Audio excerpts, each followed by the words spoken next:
I now give the floor to the representative of Pakistan. Thank you, Mr. President.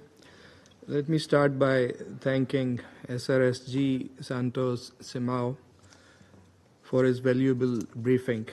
We appreciate your efforts, SRSG, aimed at establishing contact with national and regional stakeholders to promote inclusive political dialogue and secure support for the region's economic, humanitarian, and security needs. We also thank Dr. Afolabi for her briefing. I take this opportunity to express our condolences on the loss of life in multiple terrorist attacks in the region, including the most recent one in Niger on 21st March, which the Council has rightly condemned. Mr. President, the latest report of the Secretary General on the activities of UNOWAS presents a stark picture of the considerable security, political, and humanitarian challenges facing the region. We draw some satisfaction from the fact that there is quiet diplomacy across the region.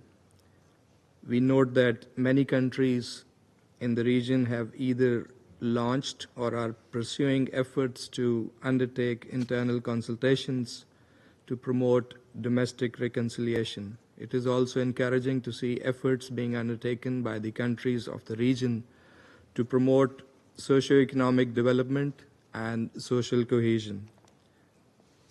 We think that the channels of communication should remain open and parties should prioritize dialogue to foster peace and stability. The volatile security situation in the region, particularly the threat emanating from terrorism, is alarming. Of greater concern is the resurgence of militant activities in the coastal countries, having a cascading effect on the already dire humanitarian situation.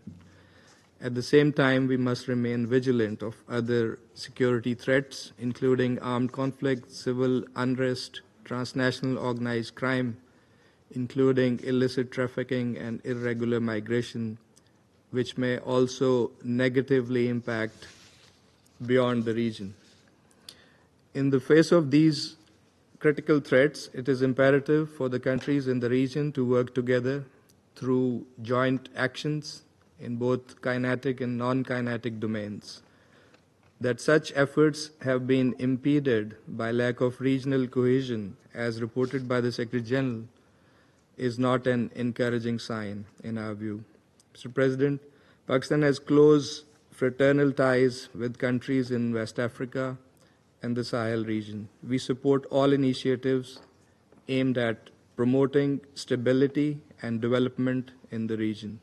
We take pride in our historical contribution to UN's efforts in the past, successful endeavors to restore peace in several countries, including Sierra Leone, Liberia, and Cote d'Ivoire. We also welcome the incremental progress in implementing the UN integrated strategy for the Sahel, particularly focusing on food systems and transforming education and youth employment. I would like to make following points. First, we should extend all possible assistance to the countries in the region in their fight against terrorism and violent extremism. Adopting a comprehensive approach to counterterrorism that also addresses the root causes is crucial. Second, training and capacity building is necessary to build institutional frameworks of our African partners who are at the forefront of the fight against terrorism. This includes effective border control mechanisms to curb the illegal movement of terrorists, stemming the flow of arms trafficking, and to break the nexus of terrorist entities with transnational criminal networks.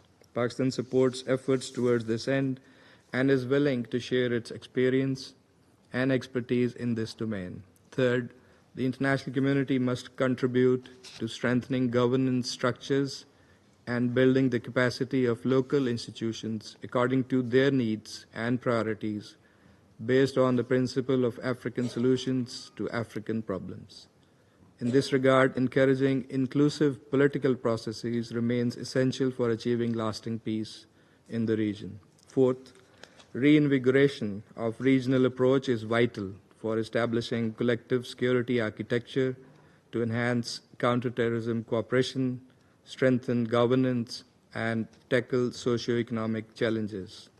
The role of the African Union and ECOWAS remains crucial in this regard.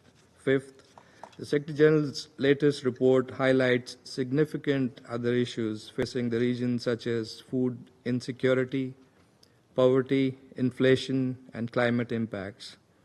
The region clearly requires support for economic development and stabilization, as well as enhanced humanitarian assistance to those in need.